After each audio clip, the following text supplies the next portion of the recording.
사랑합니다. 앞선 시편 52편의 말씀을 가지고 하나님 앞에 사역하고 있던 아히멜렉과 제사장 85명이 죽었던 그 배경을 가진 죄악으로 점철된 사건에 관해 잠깐 묵상했습니다. 하나님은 그때 참 무능한 분처럼 당신의 종들이 죽어나갈 때 손을 쓰지 않았습니다. 다윗은 그 상황에서 도망갈 수밖에 없었습니다. 그러나 이 시를 지을 때 다윗은 하나님이 그 죄 지은 사람들을 뽑아내시고 뿌리째 뽑아내시는 것을 분명히 고백할 수 있었습니다. 이처럼 하나님은 무능한 자 같으나 결코 무능하지 않으시며 반드시 하나님의 백성들, 자기 백성을 지키시는 일에 최선을 다하시고 반드시 성공하시는 분이심을 믿습니다. 그 하나님이 오늘 이 세상의 악을 어떻게 대하시는지, 그 악은 어디서 오는지 설명하십니다. 하나님이 의인을 찾고자 하십니다. 그러나 의인은 잘 보이지 않네요. 오히려 사람들이 마음에 이르기를 하나님이 없다. 악한 사람은 왜 악해질까요? 그 마음에 하나님이 없다고 전제하기 때문입니다. 하나님이 없다고 생각하는 순간 그의 생각도 그의 말도 악해집니다. 반면 하나님이 내 앞에 서 계시다, 하나님이 내 말과 내 행동을, 내 생각까지도 감찰하고 계시다고 하면 그 앞에서 나는 작아질 수밖에 없겠죠. 그래서 우리는 오늘 이 새벽에 물어야 합니다. 하나님, 저는 입술로는 하나님이 있다고 말합니다. 교회도 열심히 옵니다. 헌금도 합니다. 봉사도 제법 합니다. 그러나 하나님, 정말 나는 내 마음으로 하나님이 없다고 생각하는 사람은 아닙니까? 내가 분을 낼 때, 내가 거짓을 행할 때, 내가 음행을 할 때, 내가 사람들과 다툴 때 바로 그 순간에도 하나님이 내 앞에 계시다고 생각합니까? 라고 묻는 것이 경건인 줄 압니다. 그렇게 하나님이 마음에 없다고 생각하는 사람들은 부패하며 가증한 악을 행하며, 그들은 마음이 다 부패했어요. 사람들이 볼 때도 가증한 악을 행해요. 그래서 선한 사람이 아무도 없어요. 아무도 없다 했기 때문에, 하나도 없다 했기 때문에 나 또한 선하지 않을 수 있음을 반드시 아셔야 합니다. 이 말씀이 마음에 닿으세요? 이 새벽부터 하나님의 전에 나온 내가 선하지 않을 수 있어요. 부패했을 수 있어요. 가증한 악을 꿈꾸고 가증한 악을 생각할 수 있어요.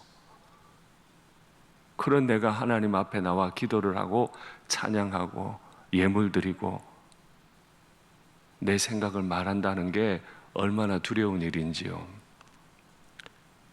그렇게 치우쳐 악을 행하는 사람들, 그들 가운데서 하늘의 하나님께서 하늘에서 굽어 살펴서 지각이 있는 자와 하나님을 찾는 자가 있는가 살피려 하셨다. 말이 재밌죠? 지각이 있는 자와 하나님을 믿는 자 살피는 거예요. 지각이 있는 자와 같은 말로 쓰인 게 뭐죠? 하나님을 찾는 자. 진짜 지각이 있는 사람, 지혜가 있는 사람은 하나님을 찾는 사람입니다. 매 순간 하나님을 찾고 계세요. 제가 간혹 강단에서 우리 부교육자들에게도 함께 나눕니다. 강단에서는 하나님 사랑하는 것 같아. 강단에서는 눈물도 흘려. 강단에서는 소리 높여 기도도 해요. 그러나 정말 혼자 있는 그 순간에도 하나님을 추구하는가? 설교는 잘하려고 하는데 개인적으로 하나님 앞에 엎드려 묵상하고 말씀 받고 깨어지고 내 부패함을 하나님 앞에 인정하는가? 하늘의 하나님께서 찾으실 때 윤 목사, 너는 지각이 있는 사람이다. 왜냐하면 네가 지금 나를 찾고 있기 때문이다. 고백하는 은혜가 있으면 좋겠습니다. 내가 연약함을 알기에, 내가 지혜가 없음을 알기에 늘 하나님을 찾고 또 찾는 우리가 되면 좋겠습니다. 그런데 반면에 하나님을 찾지 않는 사람들은 늘 각기 치우쳐요. 그리고 함께 더럽혀져요.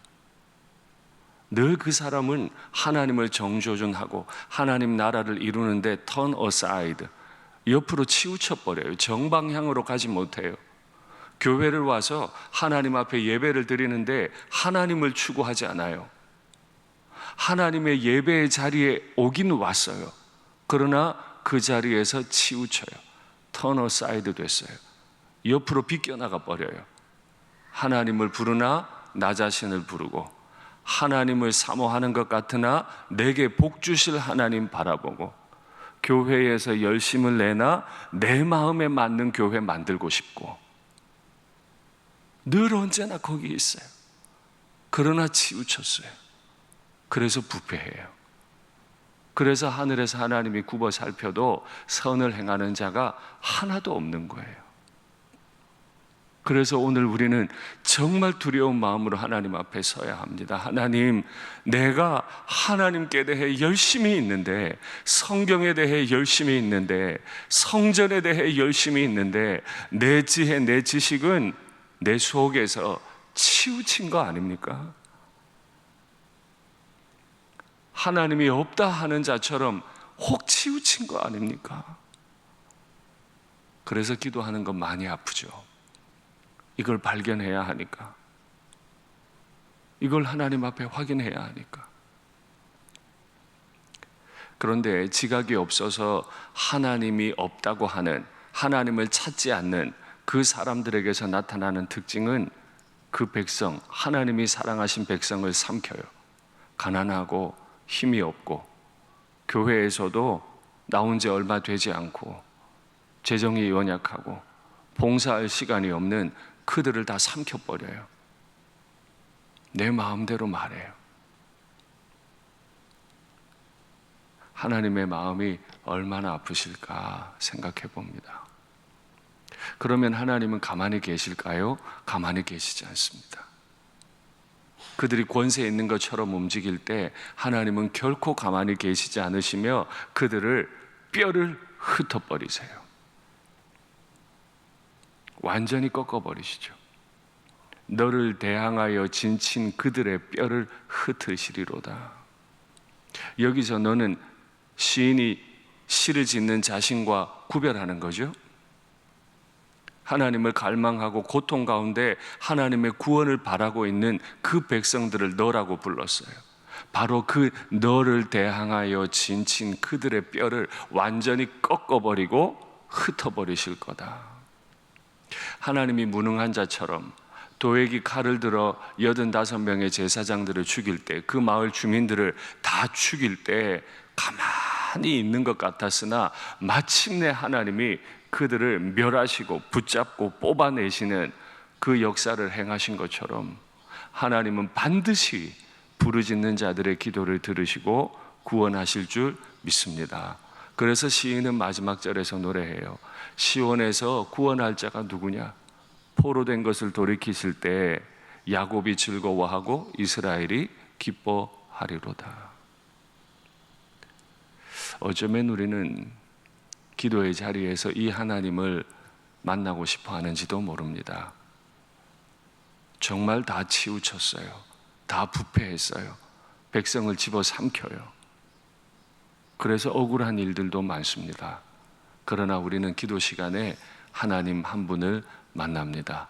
그 하나님은 우리를 구원해내시고 반드시 포로된 것을 돌이켜주시고 우리를 즐겁고 기쁘게 하실 하나님이심을 믿습니다. 말씀을 맺겠습니다. 내 옆에 도액이 있습니까? 혹은 내가 도액 같은 마음을 가지고 있습니까? 다윗을 괴롭혔던 수많은 죄인들이 내 옆에 있습니까? 혹은 내가 그 죄인들 같이 생각합니까? 먼저 기도하실 때 하나님, 도대체 나는 누구입니까? 나는 어떤 존재입니까? 물어보시고, 또 여전히 나를 꺾으려고 하는 그들의 뼈를 꺾어버리시는 하나님의 구원을 경험하시는 이 시간 되시면 좋겠습니다.